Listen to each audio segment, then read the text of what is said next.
So ayan, madalas ko pong nakikita ito sa TikTok ko kaso minsan hindi ko po nasasagot kasi marami nga po akong ginagawa. Madalas ko pong nababasa na paano nga daw po mag-check out sa TikTok. So ngayon, ituturo ko po sa inyo sa mga hindi po nakakalam kung paano mag-check out sa TikTok.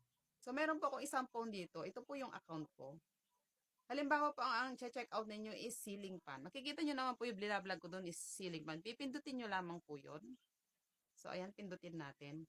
Diyan po may nakikita kayong kulay red. Meron po kayong makikitang parang basket na dyan sa tumataas na kulay red. I-click nyo lamang po yun. Click natin. So, ayan. Click natin. Ayan, na-click na. So, ayan. Na-click na po siya. So, dyan po may makikita kayong yellow basket. May makikita po kayong yellow basket dyan. Hindi kasi ganong nakikita masyadong maliwanag.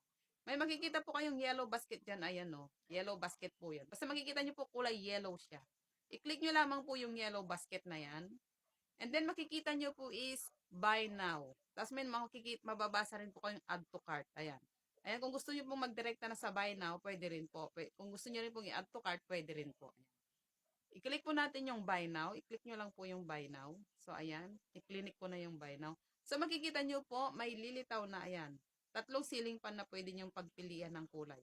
So, nasa sa inyo po kung gusto nyo ng dalawa, i-plus nyo po yung nakalagay dito. Kung gusto nyo lamang po ng isa, pwede nyo rin pong minusan. Ayan. Kapag plus po kasi nadadagdagan, pag minus nababawasan. So, ayan po.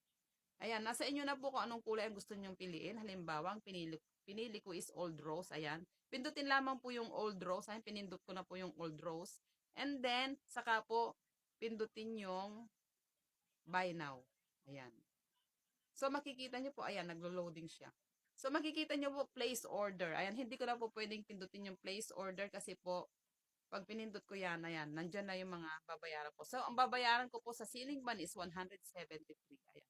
Makikita nyo na po yung price dyan kung magkano po yung babayaran ninyo. So, ganun lamang po kadali ang mag-check out sa TikTok. Basta sundan nyo lamang po yung mga i-guide naman po kayo ni TikTok kung anong gagawin ninyo. Ganyan lamang po yung gagawin ninyo. Ganun lamang po kadali.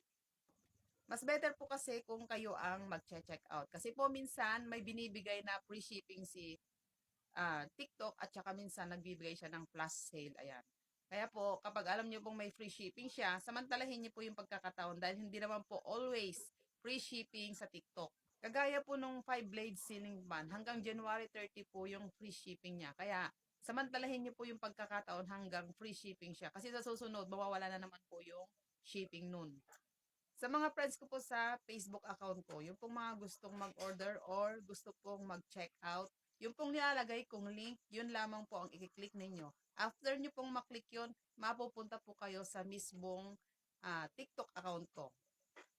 Then makikita nyo po yung basket ko doon, tapos i-check out po ninyo. Ganun lamang po kadali. Kaya sa mga gusto pong magtanong lamang po kayo. Basta may time po akong sagutin, sasagutin ko po yun.